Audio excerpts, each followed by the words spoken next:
camarades, S'il vous plaît. Je t'en prie. chers camarades, je vous apporte le salut fraternel du syndicat des employés et cadres des organismes de sécurité sociale et d'allocation familiale des Hauts-de-Seine. Nous constatons, dans le cadre des élections au conseil d'administration qui ont lieu depuis le début de l'année dans les organismes de sécu, que les listes forces ouvrières enregistrent de bons résultats.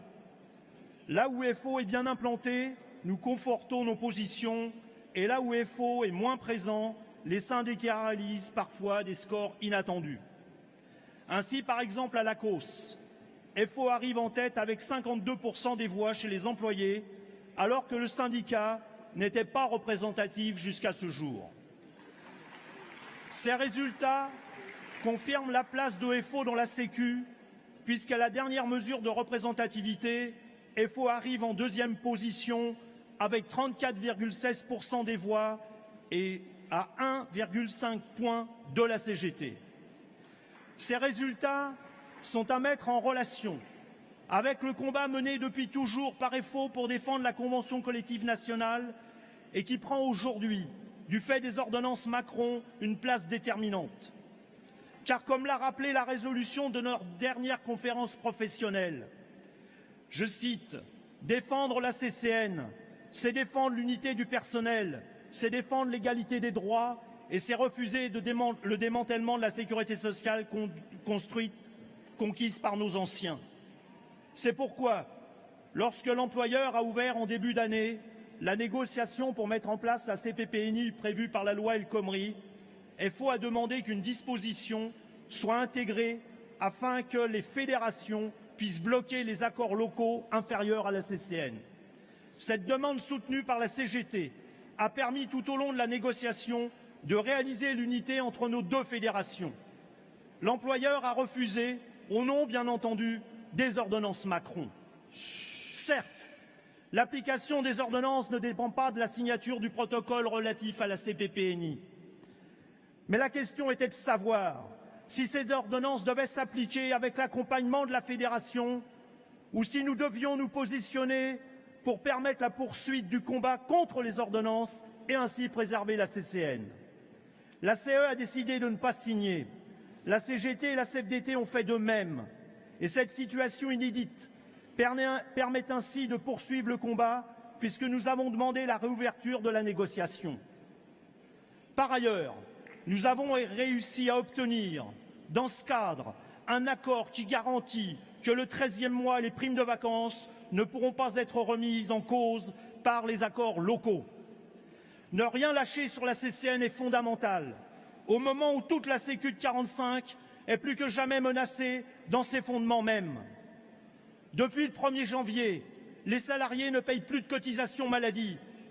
Mes chers camarades, il faut bien prendre la mesure de ce que cela signifie. Dans cette affaire, le gouvernement a mis en avant l'augmentation du pouvoir d'achat, mais est resté discret sur les conséquences pour la Sécu. Et pour cause. Nous l'avons dit et répété, la CSG c'est l'impôt. L'impôt, contrairement aux cotisations, ne donne pas de droit. Il est affecté chaque année aux différents postes budgétaires en fonction des orientations du gouvernement.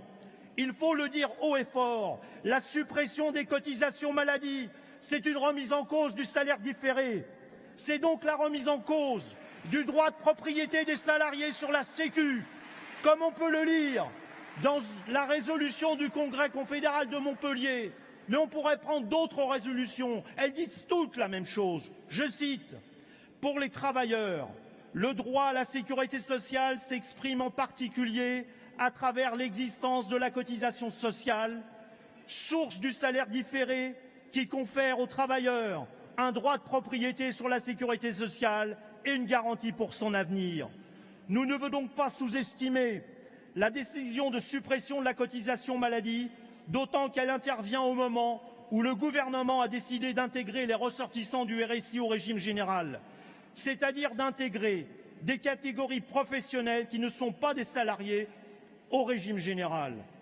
La suppression de la cotisation maladie s'inscrit donc dans un vaste plan où tous les éléments se mettent en place pour détruire la sécurité sociale de 45 afin de la remplacer par un système étatisé financé par l'impôt. Depuis que les travailleurs ont conquis la Sécu, le patronat n'a eu de cesse de chercher à la remettre en cause. Mais aujourd'hui, en supprimant la cotisation maladie, Macron a ouvert la voie pour répondre à leurs vœux. C'est pourquoi il y a urgence à informer et à alerter les salariés sur les intentions du gouvernement la concernant. La Sécu représente l'une des principales conquêtes de la classe ouvrière de ce pays et nous pouvons être fiers, mes camarades, du rôle joué par la Confédération FO dans l'édification de cette institution unique au monde. Du camarade Georges Buisson, père fondateur de la Sécu, aux différents combats menés comme en 1995 par exemple, la Sécu a toujours été au centre du combat mené par FO.